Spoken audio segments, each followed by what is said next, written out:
I had a heart to learn, and I had a heart. I didn't feel intimidated by bringing other people to the table that knew so much more than I did. So that part was, I was just very naive, and I knew it. And so I just was like, come and teach me your ways.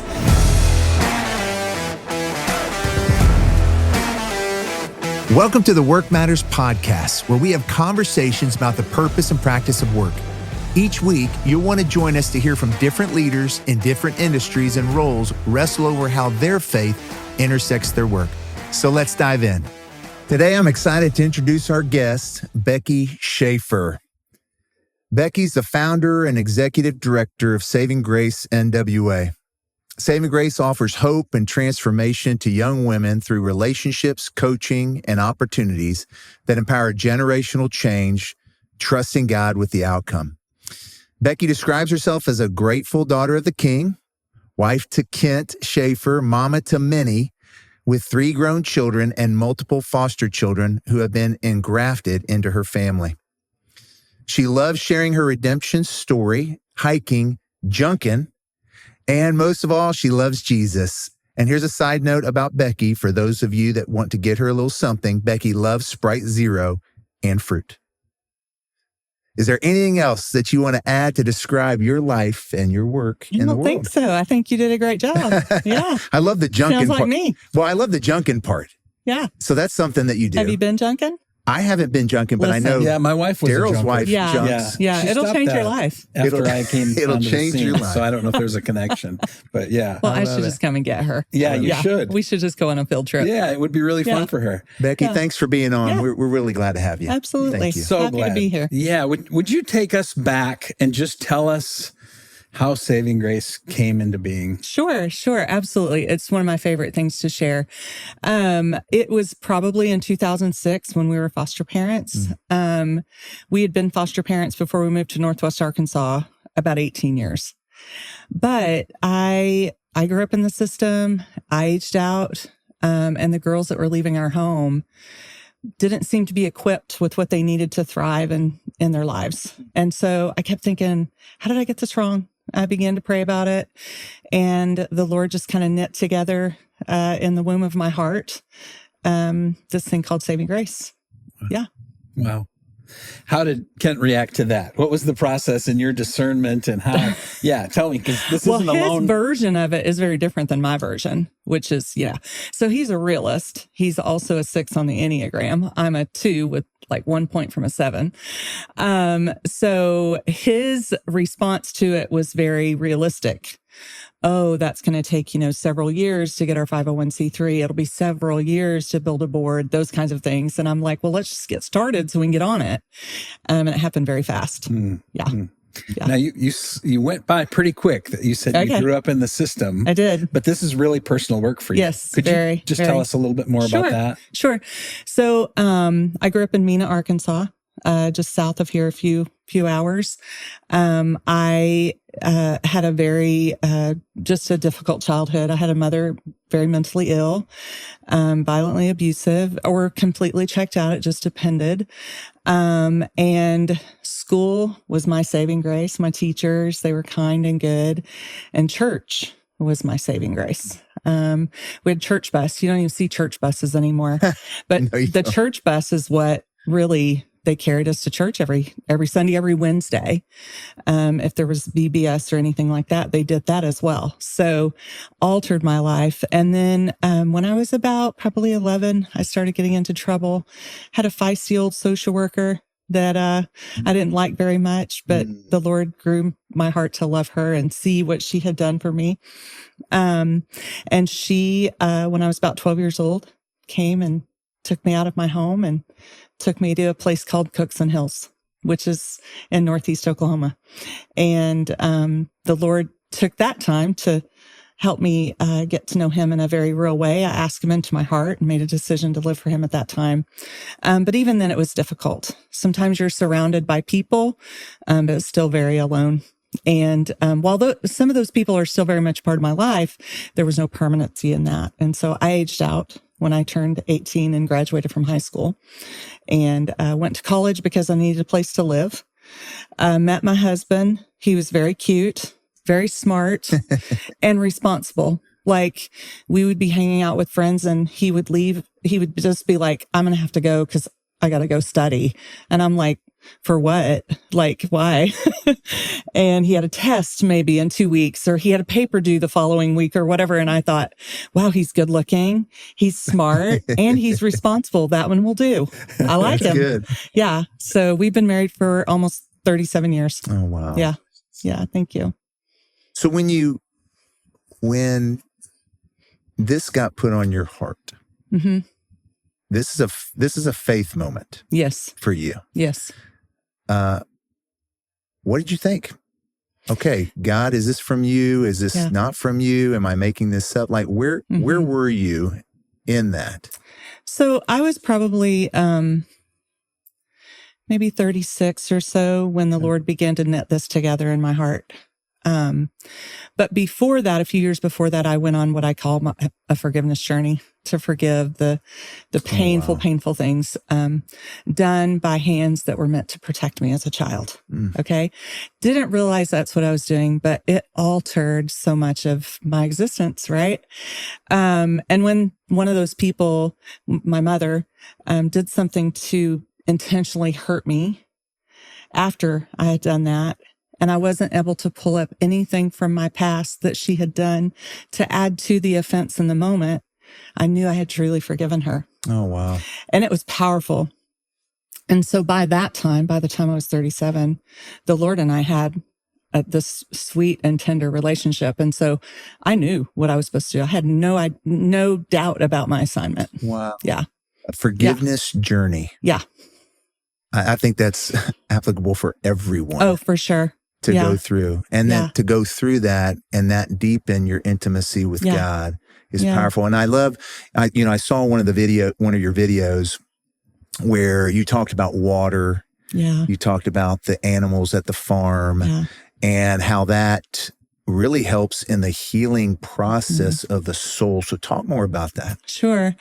I just feel like nature in general is such a powerful tool that the Lord uses to heal our bodies and our souls. And we believe that good experiences heal bad experiences. And there's a professor that passed away since, but her name is Karen Purvis, and she was out of Texas Christian University. And she talks about how children from hard places and the brain and how it can be rewired through good experiences. And I know without a doubt when I went to Cooks and Hills that God used good experiences in that moment, in those years, to heal really bad experiences of my childhood. And then he did the same thing in my adulthood. I mean, there are things in our adulthood. We think childhood is rough. Just wait. Right. Adulthood can be just as bad, just as rough at times. And we carry the trauma from our childhood into adulthood. So it compounds everything. It makes it just that much worse. So that experience in my life, horses, the river, the Illinois runs right next to Cooks and Hills. I mean, it's just right up to Highway 10 from Tahlequah to Little Kansas, and spending so many hours in that water, spending time on horseback, spending time hiking, doing things I had never done as a child. God used those experiences to heal bad experiences in my life. So with our girls, we just knew. When we knew we were going to expand and grow, and that was after we did a strategic plan in 2016.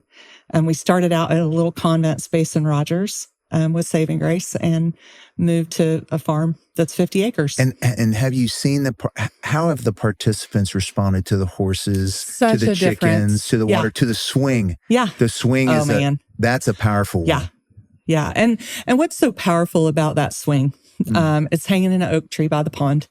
It's very picturesque, right? It's just beautiful. You can't even really make that kind of stuff up very well. But the Lord has it right there for us. So just the picture of that alone is healing, not just for me and for Grace, but for you and you. Yeah, right? Absolutely. And anybody watching and listening. And so that is powerful. And Grace, we have 2 or 3 girls that just go out there. They're almost out there on a daily basis, swinging on that swing. And the rhythm of that, all of the nature, the breeze, the grass, the animals, all of that is healing. The sunshine, is healing. Yeah. Love that. Yeah. So I would imagine you young ladies come to you from the whole spectrum of unbelief Oh, yes. to belief. And faith is so deep and rich in your life. How does all that work? Like, it's really beautiful. Our mission statement at the end says that we trust God with the outcome. It used to say that we were Christ-centered, not that we're not. We're very Christ-centered. Faith is the foundation of what we do. Our faith is. But people from the outside looking in began to think when we were Christ-centered in our mission statement that we only helped good little Christian homeless girls. As Wendy, our program director, says it. But the truth is we serve every girl that wants to alter her path. And so these girls have been through things that are unspeakable. We don't want to speak them out loud. They're so bad. They're so horrible. And so sometimes they come to us and they're so broken and so wounded. They don't want to even acknowledge that there is a God, because if there was a God, why would he let these horrible things happen to them? So we trust him with their hearts and their heart wounds. And we trust that he's the only one. There's no medication in the world that can heal heart wounds. Okay. There's a lot of good medication for a lot of things that we need as humans, but heart wounds is not one of them. We just don't have it for that. And so we can mask it. We can cover it up with meds. But when it comes to heart wounds, he is the only healer. And so we trust him with that. We give them opportunities to experience that healing power that can only come from him. We don't push any of that down their throats. We're very, very careful about how we share the gospel. And our favorite thing to do is wait until they ask. Oh, I bet. And then their hearts are wide open for the gospel. Yeah. We kind of live in a First Peter world. Yes. To be ready. Yes. To give an answer for the hope that we have. Yes. That's right. That's beautiful. That's right. So what did you call it? We were talking earlier, your husband called it business ministry. Businessry. Yeah. Businessry. Yeah. You've got P&Ls, you've got balance sheets, you have to hire, you have to look for board members. You're getting participants that are coming in with, like you said, just unspeakable things that have occurred. How has your work tested your own faith? What does that look like? I don't really feel like my faith has been tested when it comes to, it's only grown. Like, I'm telling you, the Lord does stuff, y'all, that we could be here all day with the goodness of what he does for Grace, for the farm, for our team, for the board members, our volunteers, for this community, and through this community. It's incredible. The hard lessons, I think, that did kind of, I guess, shake my faith a little bit was the human aspect of it. Not all believers come in the same filter, if you will, or the same faith foundation. And that has been probably the hardest thing for my heart to ponder through. It's sometimes difficult. Yeah. So expand on that just a little bit more. Sure. No, that's good. So when you say their foundation maybe is different. I think that sometimes we as believers believe it's our job to condemn and to judge and to take up offenses for the Lord. He does not need our help with that. He's Almighty God.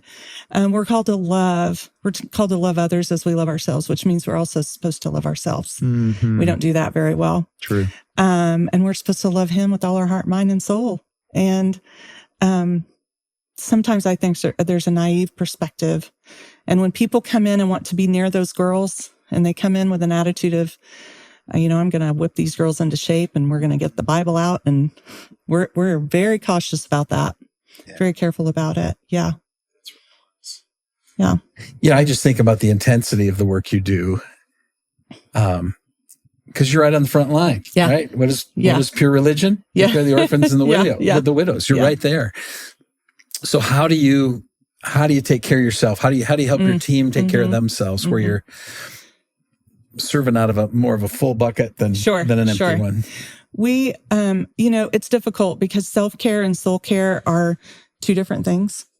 They are, sometimes in ministry, a lot of times in ministry, we just don't think that we're supposed to take time off, And if you're close enough to God, why would you need any? Right? But the truth is this week I'm working remotely because I'm tired. And the work still needs to go on, and it's a lot of think work. And when somebody walks in my office, I want to give them my full attention. And so the disruptions are real. And you saw where my office is. It's right in the middle of Grand Central Station at Saving Grace. And so I am very careful. I watch my team. We talk about it a lot. It's in our brave values to say what you need. In our authentic piece, we want people to tell us what they need.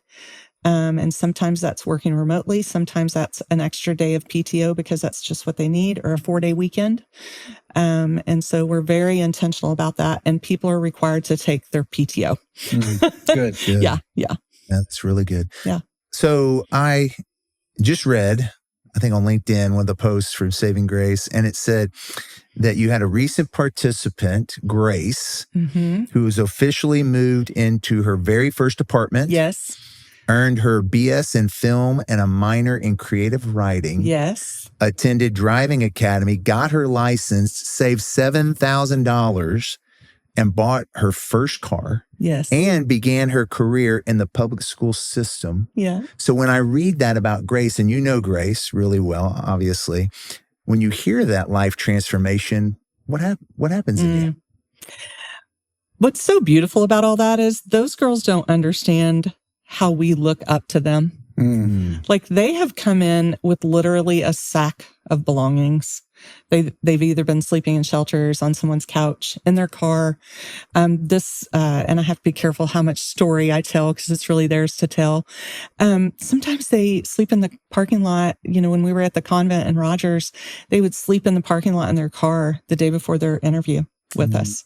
We didn't know until later when they came in, but then this is what happens. This is what's so incredible. And so we look up to them. It gives us those are the days, those are the things that sometimes we drive away and go, I did not sign up for this.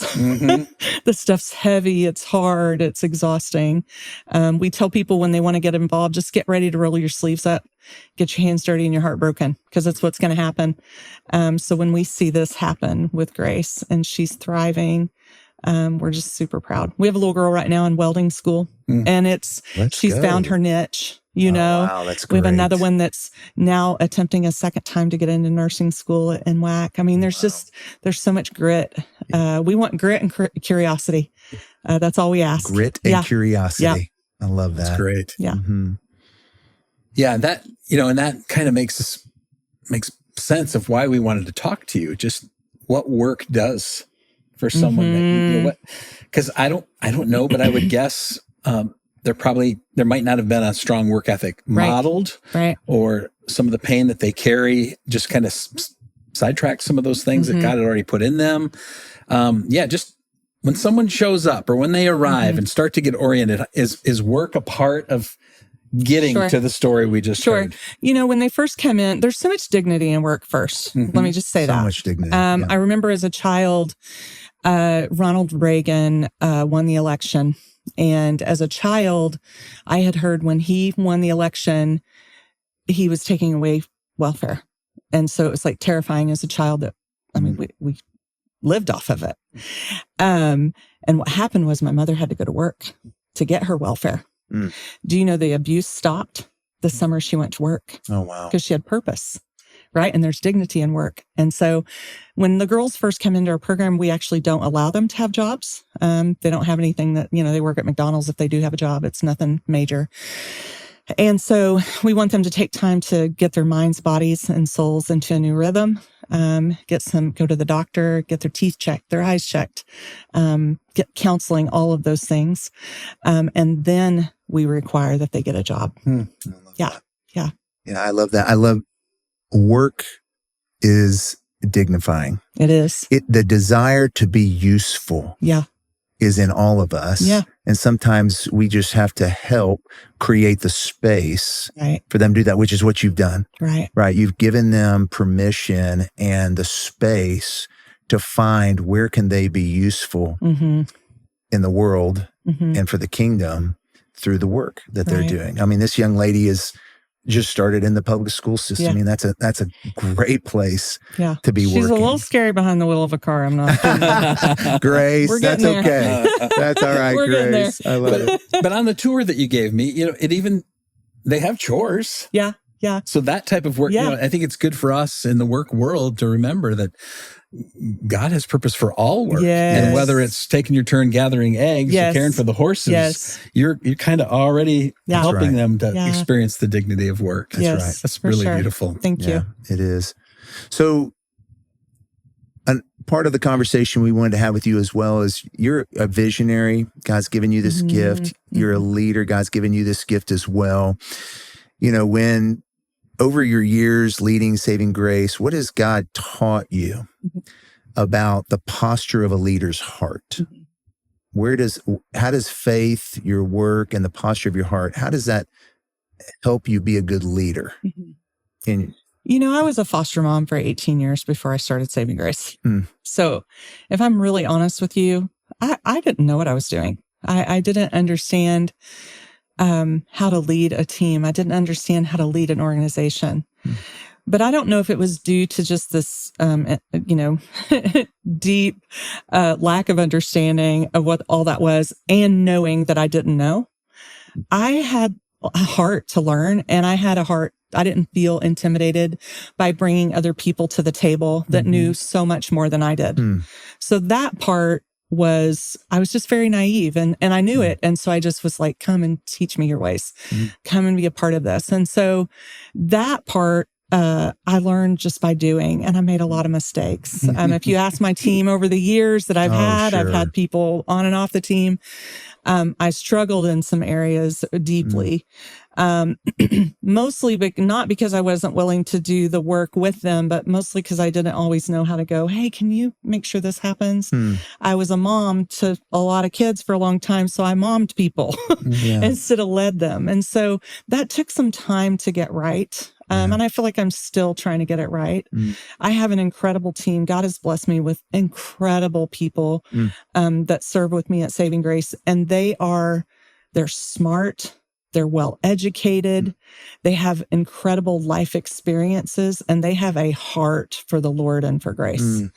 That makes me look incredibly good. Right? Yeah, sure. It makes me look like a really great leader, but I have incredible leaders around me. And so I feel like that's why. So that's how. I love that, because what I hear when you say that is it starts with a heart of humility, a heart that's teachable. You don't mind not being the smartest person in the room. In fact, you want smarter people to be in the room with you. Right. You've had to surround yourself with other great leaders to help in areas where you're not as strong as well. And that has helped to make Saving Grace successful. Right. And doing such great work. Darrel, do you have a last question? Yeah. You kind of alluded to it just in the way you approach your leadership style. And we could probably do a whole other episode on what mentoring means at Saving Grace. Right. But I just want to say you model that, inviting people's input. But can you just briefly tell us about what mentorship looks like at Saving Grace? Oh, it's amazing. Yeah. And it's not rocket science. So, and that's what a lot of people are like, so what do I do? What's the expectation? What we tell people that want to come in and mentor. And as a side note, we filter we are very careful about who we allow close to Grace. And so that being said, we really want women to live their lives and invite Grace along. That's really all it is. It's really being a community for her because she doesn't have one. Yeah. I love that. And each young lady has 3? That mentor for life. And we've had mentors who have been there when babies have been born. They've walked our girls down the aisle when they got married. They've one girl in particular flipped her car and was ejected, and they did not think she would make it through the night. And her mentors went in and stormed heaven in her hospital room, and she lived, and they brushed teeth and they combed her hair and all the things a mama would do. And and then they were there when she adopted her baby. So just a really incredible, these women are brave and heroic is what I say. Heroic. I love that. Yeah. Well, thank you so much, Becky, for being with us. Okay, so we always wrap up our episodes with some rapid fire questions. All right, are you ready? Listen, These are I'm one, ready. one or two. Are you ready answers? for the answers? That's what I'm ready. know. I'm ready. Okay, so here we go. Finish this sentence. The best decision I ever made in my life was to follow Jesus. To follow Jesus. Okay. What's Without one small? Do what? Without a doubt. Without a doubt. What's one small daily habit that we can start today to connect our faith and our work? A small daily habit to connect our faith and work. I would say to not make it complicated. Just do it. Keep it simple. Yeah. Keep it simple. A must-read book. Oh, Unreasonable Hospitality by Will Guidara. Good book. You read it? It's good. It is. One of my faves. My go-to vacation spot is? The forest. The forest. Love that. All right. Last one. Country, classical, old school rock, 80s classic, worship, or rap? Well, I have to have worship, but I really don't listen to much music at all. But country, 90s country, 80s country. I'm such an old woman. Some George Strait. No. Yeah. Some good George Strait or Garth Brooks. Yeah. Love it. Well, tell our audience, where can they learn more about your work? Sure. You can find us at savinggracenwa.org, and we would love for you to just make a trip out to the farm. We'd give you a tour anytime. I would highly encourage you to do that. Yeah, it's an amazing spot. Yeah. Becky, thank you so much. Thank you so much for listening. Thank you for joining us for the Work Matters podcast. To continue this conversation about faith and work, please share it with a friend. Make sure you subscribe to get notifications when we launch new episodes. For more information about the work we're doing at Work Matters and how we can best serve you, visit us at workmatters.org.